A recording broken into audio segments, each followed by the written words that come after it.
Assalamualaikum warahmatullahi wabarakatuh. Alhamdulillahirabbil alamin wassalatu wassalamu ala asrafil anbiya'i wal mursalin wa ala alihi wa sahbihi rasulillahi ajmain. Yang saya hormati Al-Ustadz Dr. Haji Ahmad Zuhri LCMA, yang pada kesempatan yang berbahagia ini beliau merupakan dosen pengampu kita pada mata kuliah Dirosah Kutubut Tafsiriyah pada program studi Ilmu Al-Quran dan Tafsir Fakultas Usuluddin dan Studi Islam Universitas Islam Negeri Sumatera Utara. Baik, pada kesempatan yang berbahagia ini saya ingin menyampaikan atau memaparkan serta menjelaskan tentang sejarah perkembangan tafsir di Sumatera Utara. Judul ini merupakan tema pokok dari tugas makalah saya pada kesempatan hari ini. Baik, hadirin yang dimuliakan Allah Subhanahu wa taala, Al-Qur'an melalui salah satu ayatnya memperkenalkan diri sebagai hudan, petunjuk bagi umat manusia.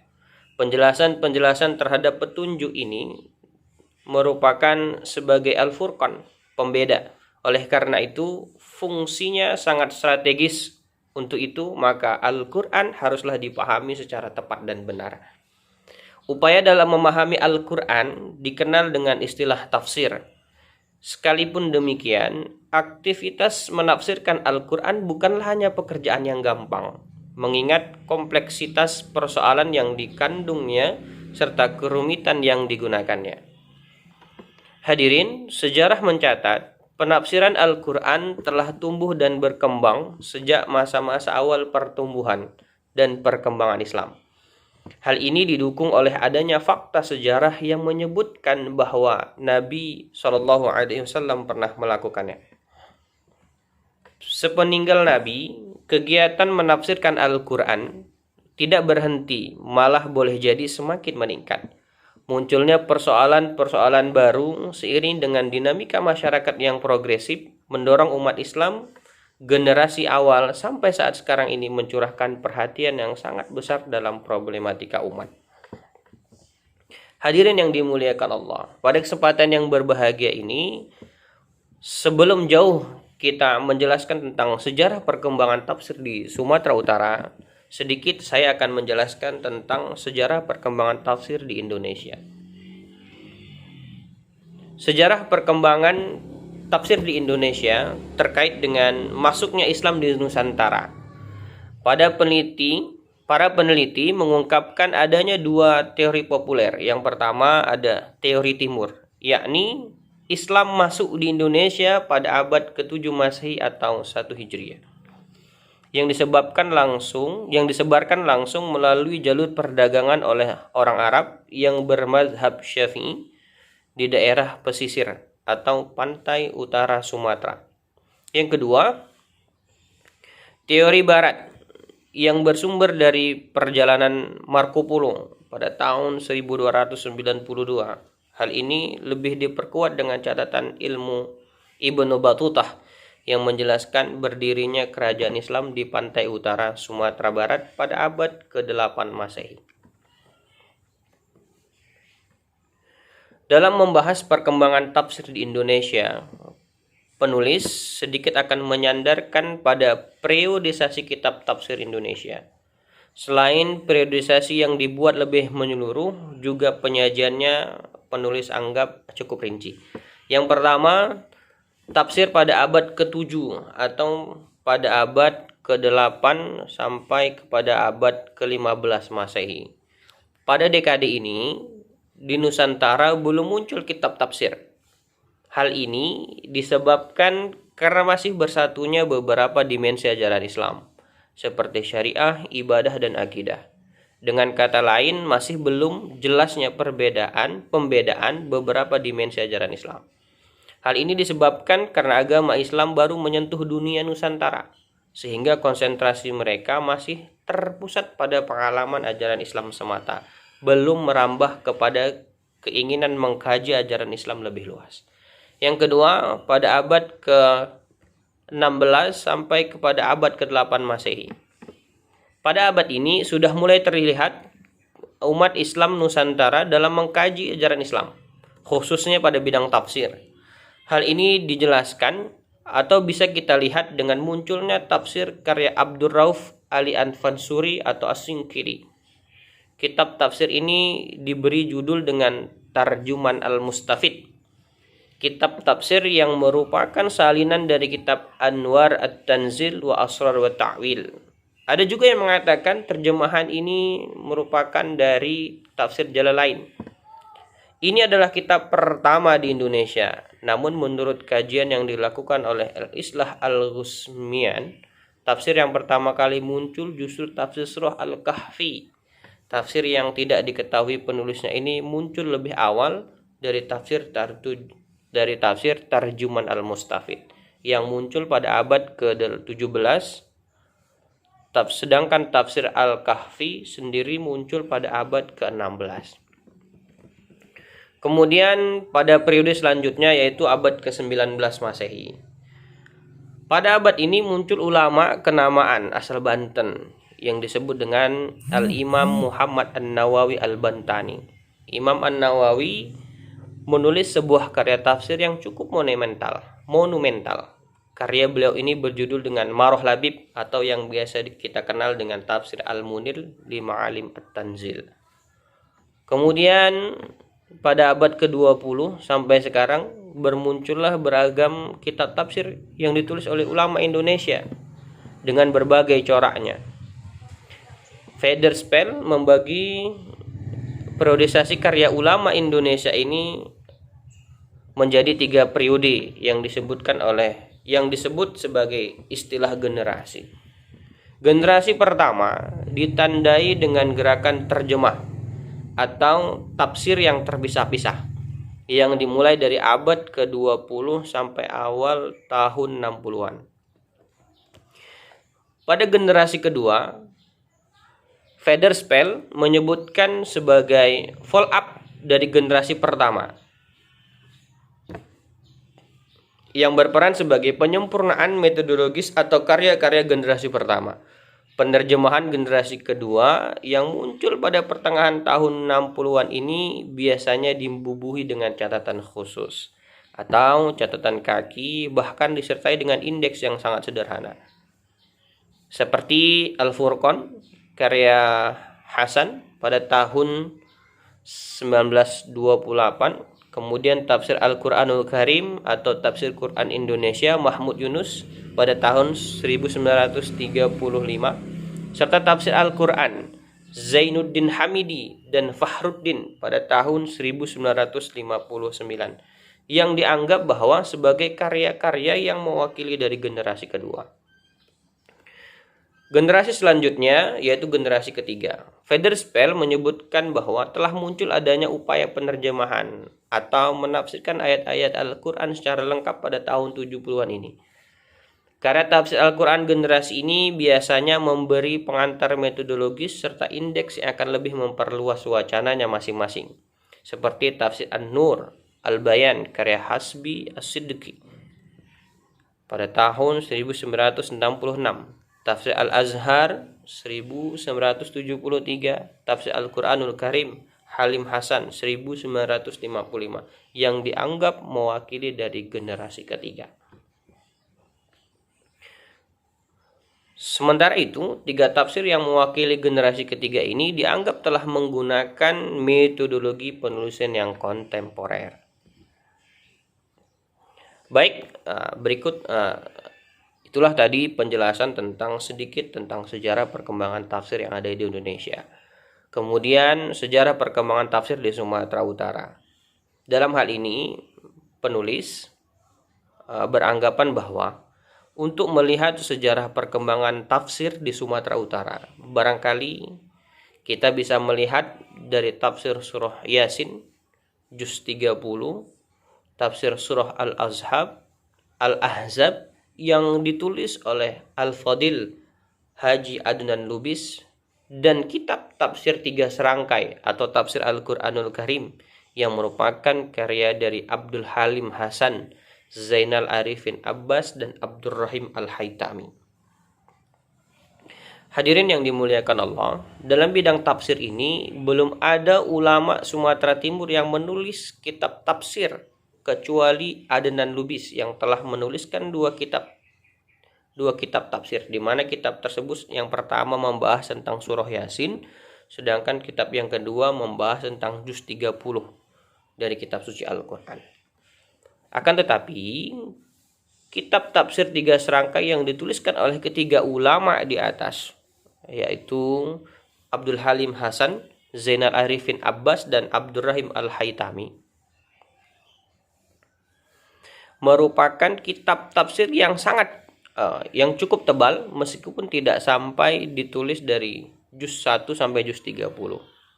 Nah, untuk melihat sejarah perkembangan penafsiran di Sumatera Utara, barangkali menurut hemat penulis dapat diawali dengan karya Al-Fadil Adnan Lubis dalam tafsir surah Yasin juz 30 dan tafsir surah Al-Ahzab sebagai berikut. Yang pertama yakni Al-Fadil Adnan Lubis dalam tafsir surah Yasin, surah Taubah, dan juz 30.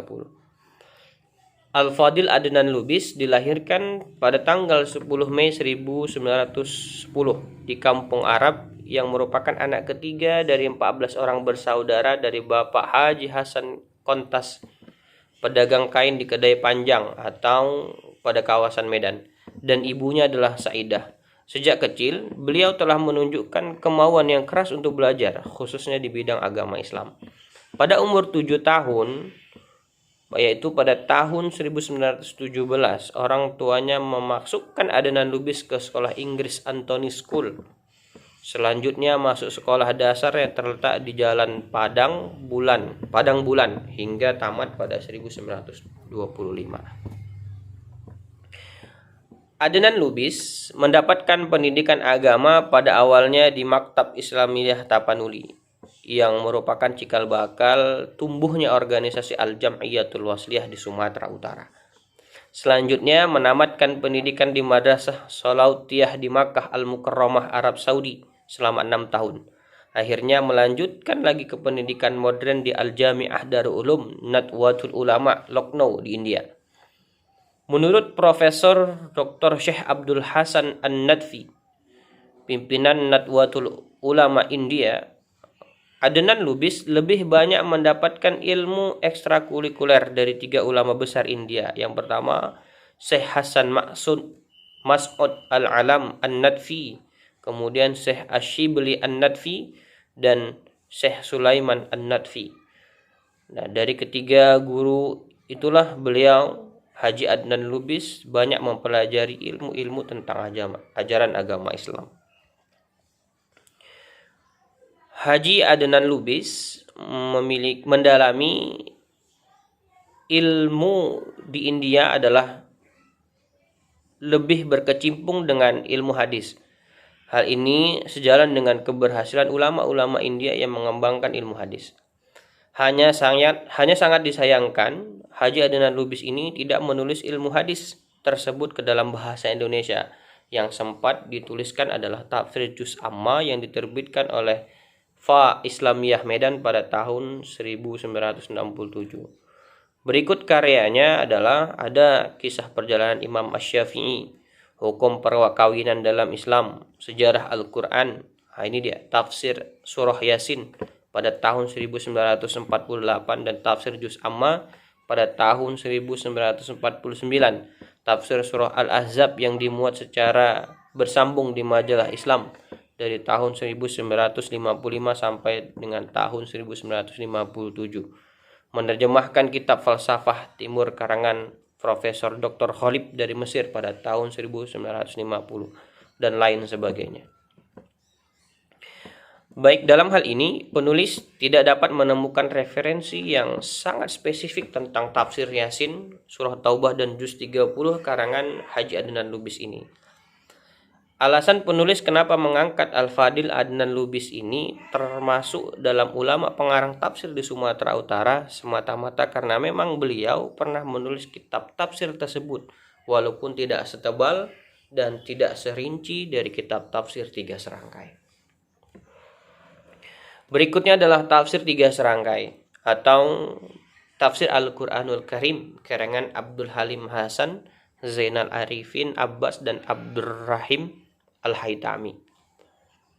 Hadirin, istilah ulama tiga serangka ini merujuk kepada tiga ulama asal Sumatera Utara Timur, yakni Abdul Halim Hasan, Zainal Arifin Abbas, dan Abdurrahim Al-Haytami. Abdul Halim Hasan, Zainal Arifin Abbas dan adalah ulama dari etnis Mandailing, ulama yang disebut pertama bermarga Daulay, sedangkan ulama terakhir bermarga Hasibuan. Ketiga ulama seperti akan disebutkan kemudian merupakan ulama yang multidisipliner, sebab mereka tidak saja ahli dalam bidang tafsir tetapi juga mumpuni dalam bidang fikih dan sejarah. Dapat dikatakan bahwa mereka adalah tiga ulama yang sangat relatif sempurna secara akademik di masanya. Dalam bidang tafsir, belum ada ulama dari Sumatera Timur. Belum ada ulama Sumatera Timur yang menuliskan kitab tafsir kecuali Adnan Lubis dan tafsir tiga serangkai tersebut. Baik, Abdul Halim Hasan lahir di Binjai pada tanggal 15 Mei 1901.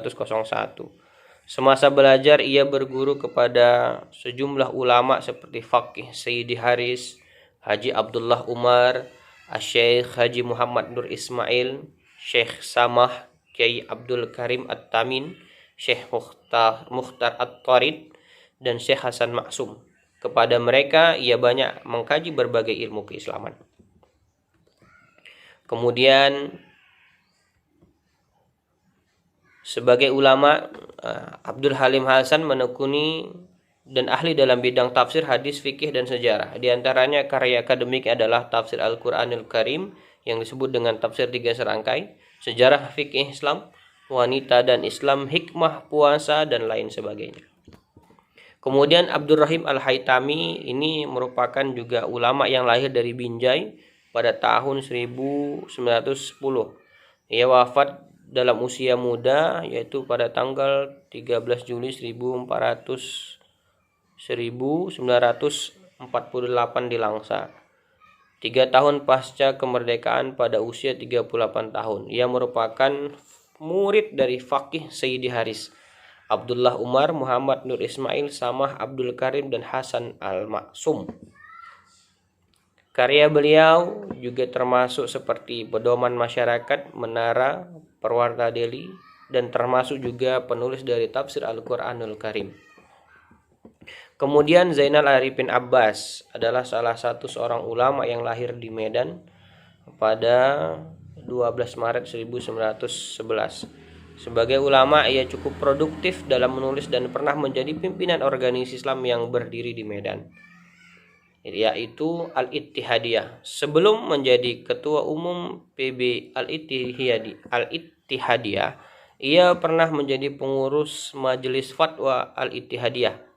Ia memperoleh pendidikan agama di Arabic School dan pendidikan umum di Methodist Boys School dan Anglo Chinese School. Ia adalah murid dari Abdul Halim Hasan Binjai, Syekh Hasan Maksum di Medan, dan guru-guru lainnya seperti Faqih Sayyidi Haris, Haji Abdullah Umar, Syekh Muhammad Nur Ismail, Syekh Samah, dan Syekh Abdul Karim Tamim.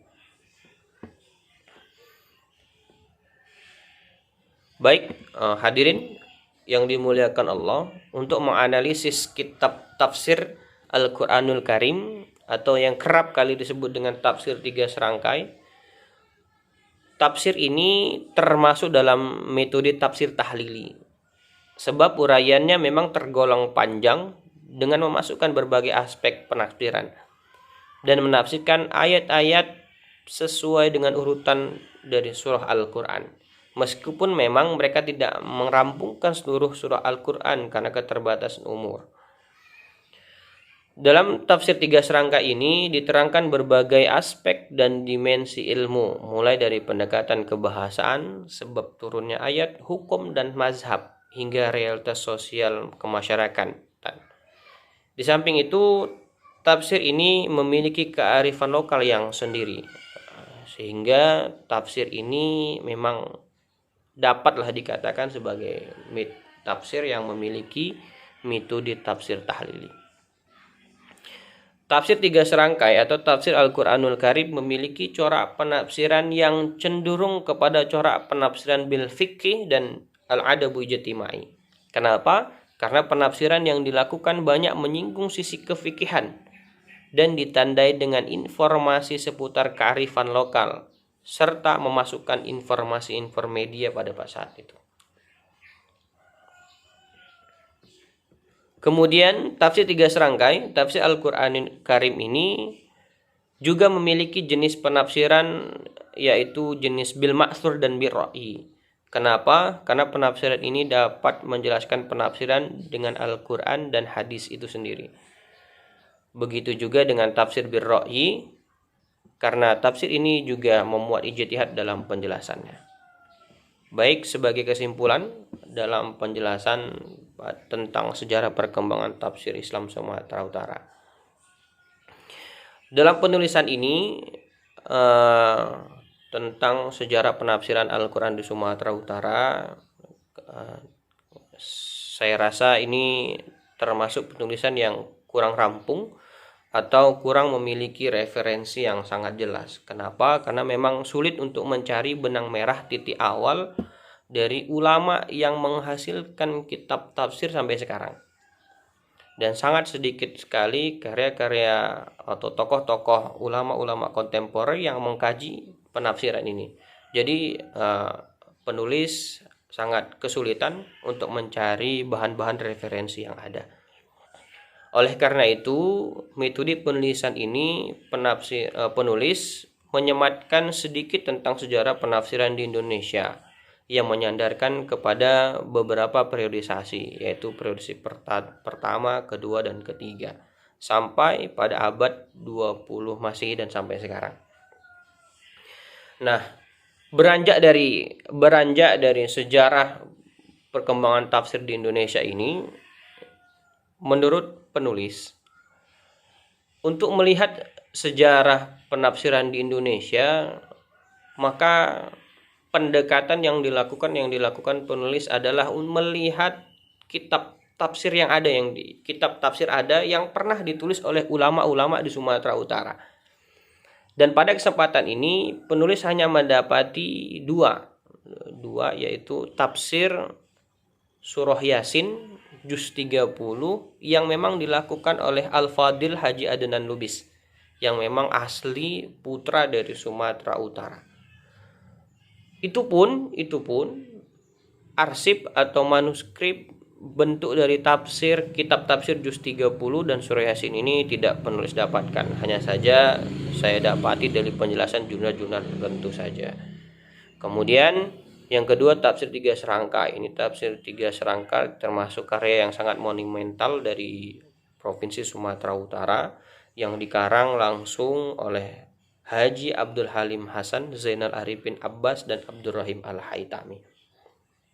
Jadi menurut penulis memang untuk melihat sejarah perkembangan tafsir ini adalah melihat dari kitab-kitab tafsir yang ada yang pernah dikarang oleh ulama-ulama Nusantara.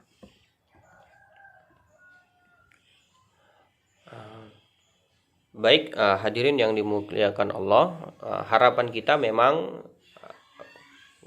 kita memang di Sumatera Utara ini gitu, kita sebagai cendekiawan muda atau mahasiswa, marilah sama-sama banyak kita kaji, kita cari benang-benang merah sejarah dari perkembangan tafsir yang ada di Sumatera Utara sampai perkembangannya hingga saat sekarang ini.